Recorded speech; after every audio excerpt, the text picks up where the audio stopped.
Hello दोस्तों, स्वागत है आप सभी का एक बार फिर से हमारे चैनल स्टॉकवुड पे। और आज हम बात करेंगे केएसएस के बारे में।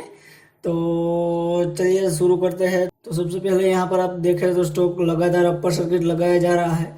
और अगर आप जो कि पहले से इन्वेस्टर हो तो यहाँ पर ₹0.20 से ये स्टार्ट हुआ है रैली।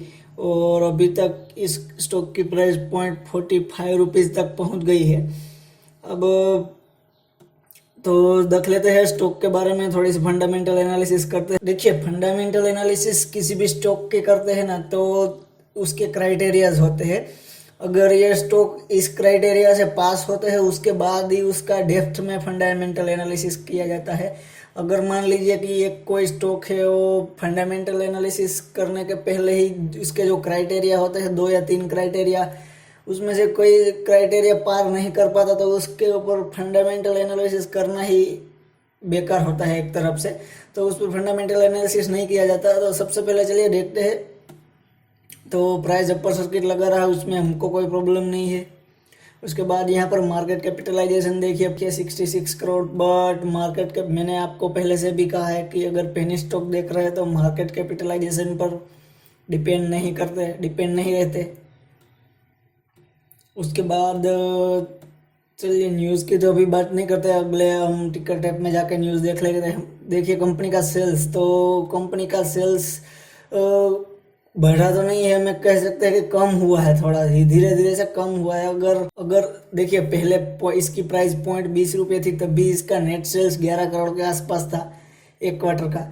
और लास्ट क्वार्टर का तो रिजल्ट नहीं आया, पर यहाँ पर देखिए दिसंबर क्वार्टर का सेल्स भी 0.10% है। तो इस स्टॉक में ऐसी कौन सी ऐसी खास बात है कि आप ₹0.45 पर भी इसको खरीद सकते हैं? तो मेरे ख्याल से यहाँ पर सेल्स में इतना बड़ा इंक्रीज नहीं आया है कि आप उसको 45 से खरीद सकते हैं। यहाँ पर आप नेट प्रॉफिट भी देख सकते हैं, प्रॉफिटेबल भी नहीं हुई है कंपनी। तो अभी तक ऐसी न्यूज़ भी नहीं है कि आप उसमें 45 पर भी खरीद सकते हैं। चलिए आगे देखते हैं उसका। और यहाँ पर प्रमोटर की शेयर होल्डिंग देखिए किसी भी कंपनी में अगर जाते हो तो सबसे पहले एक क्राइटेरिया में क्या होता है कि उसकी शेयर होल्डिंग पैटर्न देखनी पड़ती है। तो देखिए यहाँ पर एफआईआई ने 0.23% से अपनी शेयर होल्डिंग ऐसे ही रखी है। उसके बाद डीआईआई ने 55% रखी है। पर यहाँ पर आप देखिए तो यहाँ पर प्रमोटर्स अपनी स्टेक क्यों नहीं बढ़ा रहे? अगर कंपनी अच्छा खासा प्रॉफिट अगर मार्च 2020 में, या अगर कंपनी को पता ही है कि पहले से ही, तो प्रमोटर अपनी स्टेक क्यों बढ़ा नहीं रहे? तो प्रमोटर क्यों बाय नहीं करते? क्योंकि यहाँ पर अदर के पास तो 44% है, तो यहाँ पर प्रमोटर बाय बैक भी कर सकते हैं। बाय बैक तो एक की बात नहीं बनती, चलो तो प्रमोटर अपना स्टेक क्यों नहीं रहे ऐसा? और उसके बाद नेट प्रॉफिट की बात करें तो 43 करोड़ का लॉस है। ये भी बहुत बात नहीं। इसके पीआर में देखिए पीवीआर है। अगर अभी पीवीआर जैसी पीवीआर कंपनी भी पीवीआर में भी अभी कोई बाय करना नहीं चाहते, तो आप केएसएस में क्यों भी बाय करना चाहते हो वो मुझे पता नहीं चल रहा है। वो भी इसकी प्राइस 0.45 में मीन्स आप इसकी जो भी 2 महीने की प्राइस है उससे भी आप 2 गुना से भी आप ज़्यादा प्राइस इसको देने के लिए तैयार हो। उसके बाद यहाँ पर कंपनी की वेबसाइट की इन्फॉर्मेशन दी है, तो मैंने वेबसाइट पर जाकर देखा तो वेबसाइट पे भी कुछ ऐसे अनाउंसमेंट में भी यहाँ पर देख सकते हैं। अनाउंसमेंट में भी कुछ ऐसी कोई बात नहीं है। आप देखिए अपडेट या मीडिया सेक्शन में जाकर देख लीजिए। यहाँ पर सिर्फ अनाउंसमेंट में कुछ ऐसी बात नहीं है, कुछ ऐसी न्यूज़ नहीं है। और इसका जो मैनेजमेंट चेंज हुआ था उसके बारे में ही इस पर बात की गई है।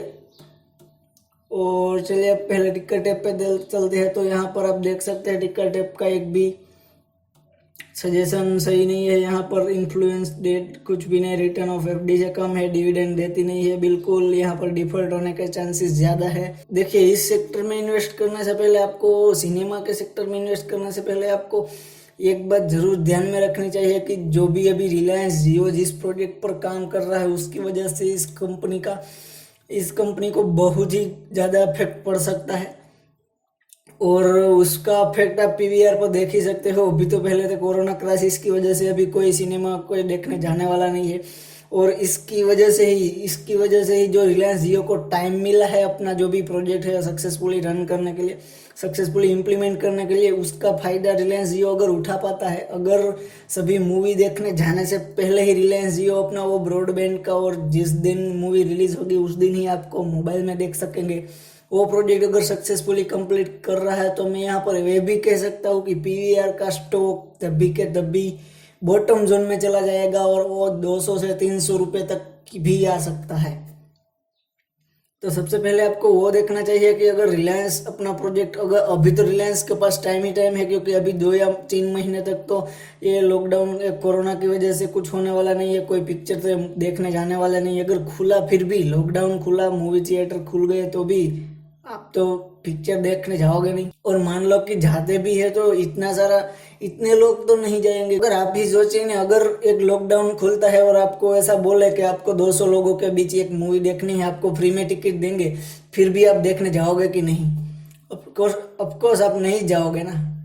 तो ये बात आपको सोच के ध्यान में रखनी है। तो यहाँ पर 2-3 महीने तो पीवीआर का भी कुछ नहीं होने वाला। अगर 2-3 महीने के बाद अगर सब कुछ ठीक होता है, कोरोना की अगर वैक्सीन मिल जाती है और उसके बाद ठीक होना स्टार्ट होता है, तब तक तो अपना जियो अपना ब्रॉडबैंड का कुछ कर देगा। और अगर वो ला देता है कि अगर आज ही मूवी रिलीज हुई और आज ही आप पिक्चर देखना स्टार्ट करेंगे, तो यहाँ पर मैं कह सकता हूँ कि 30 से 40% लोग मूवी सिनेमा हॉल में, थिएटर में जाना छोड़ देंगे। तो ये बात आपको ध्यान रखनी चाहिए। यहाँ पर देखिए, मैंने इवेंट सेक्शन का, यहाँ अनाउंसमेंट सेक्शन का खोल कर रखा, आप देख सकते हैं। यहाँ पर ऐसी एक भी अच्छी न्यूज़ नहीं है केएसएस के बारे में कि आप इस स्टॉक में इन्वेस्ट कर सकें। अगर इसमें अपर सर्किट लगना चालू हुआ है तो आप कमेंट सेक्शन में बताइए कि कौन सी ऐसी अच्छी न्यूज़ है या कौन सा केएसएस के बारे में आपको पॉइंट अच्छा लगा, जिसकी वजह से आप इसमें 0.45 से इसको बाय करना चाहेंगे। आप कमेंट सेक्शन में बता सकते हैं। यहाँ पर इस स्टॉक का पी देखिए तो -2.23 है और सेक्टर का पी -32 है। तो सेक्टर से पी से ज़्यादा, कहीं ज़्यादा ये पी है। स्टॉक का पी सेक्टर से पी से ज़्यादा, बहुत ही ज़्यादा कह सकते हैं। यहाँ पर 32 माइनस में है और यहाँ पर -2 ही है। इसका प्राइस टू बुक वैल्यू देख लेते हैं, उसके बाद आपको पता चल जाएगा कि किस स्टॉक, यहाँ पर इस स्टॉक में बाय बनती है तो कितने रुपीस पर मिनिमम बाय बनती है। उसके बाद यहाँ पर रेशियो में देख लेते हैं। तो यहाँ पर आप देख सकते हैं बुक वैल्यू 49 रुपीज़ है। मीन्स के आज के लिए अगर मीन्स के अपने ट्यूसडे को बाय किया होता तो ठीक था, पर अब भी इसमें अगले दिन यानी कि वेडनेसडे या फ्राइडे को इसमें बाइंग नहीं बनती है। और किसी भी तरह अगर आपको इस कंपनी के बारे में कोई भी एक बहुत ही अच्छा पॉइंट लगता है, इसका प्राइस मूवमेंट के अलावा आपको कोई भी एक अच्छा पॉइंट लगा, तो आप कमेंट सेक्शन में उसको बताना, मैं उस पर ट्राई करूंगा आंसर देने की। और देखते हैं कि आपका पॉइंट कौन सा है। आप अपनी तरह से एनालिसिस कर दीजिए। और केएसएस के बारे में केएसएस के बारे में ये अपर सर्किट लगने की सिवा यहाँ पर आपको कौन सा एक अच्छा मूव लगा और कौन से पॉइंट को आप कंसीडर करके इसमें इन्वेस्ट करना चाहते हो। अगर आप ये सोचते हो कि मैं यहाँ पर इस रैली में हम भाग लेना चाहते हैं, तो आपको आसानी से ये स्टॉक मिलने वाला नहीं है। और जब भी आपको स्टॉक मिला तो मैं आपको लिख के दे सकता हूँ। अगर आपने ऑर्डर डाला है और वहाँ पर ऑलरेडी 20 लाख या 30 लाख की क्वांटिटी डली हुई है और उसके बाद आपने ऑर्डर डाला और आपका ऑर्डर एग्जीक्यूट हुआ, तो मैं लिख के दे सकता हूँ 1 या 2 दिन में ही लोअर सर्किट लगना चालू हो जाएगा। और इसमें लोअर सर्किट लगा तो आपको डायरेक्टली पहले ही दिन 15%, 16%, 20% का लो लगेगा। और देखते ही देखते 3 लोअर सर्किट में ही आपकी प्राइस आधी होने के चांसेस इतने हाई है कि आप सोच भी नहीं सकते। तो यह था मेरा केएसएस शेयर के बारे में व्यू। तो आशा करता हूँ कि ये मेरी जो कुछ इन्फॉर्मेशन थी वो आपको अच्छी लगी। और दोस्तों देखिए, ये पॉजिटिव, अगर आप ऐसा सोचते हैं कि पॉजिटिव रहना चाहिए किसी भी स्टॉक के बारे में, तो मैं ऐसा नहीं मानता, क्योंकि हमको रियलिटी से भी कुछ थोड़ा सा रियलिटी को देखना चाहिए। क्योंकि अगर आप इसमें इन्वेस्ट करते हैं तो मेरे ख्याल से तो ये स्टॉक में कोई अच्छी गुड न्यूज़ नहीं है, कोई भी अच्छी यहाँ पर इसना फाइनेंशियल रिजल्ट इतना अच्छा नहीं दिया है कि अचानक से आप इसको डबल या ट्रिपल वैल्यू से बाय कर सके। ऐसा अगर आप कहते हैं कि 0.20 में मिलता है तो मैं श्योरली आपको कहता कि अगर आप बाय कर सकते हो, क्योंकि उसका बुक वैल्यू यहाँ पर 0.45 था, तो अभी यहाँ पर 0.45 के आसपास आ गया है, तो इसमें किसी भी तरह की बाइंग नहीं बन रही है।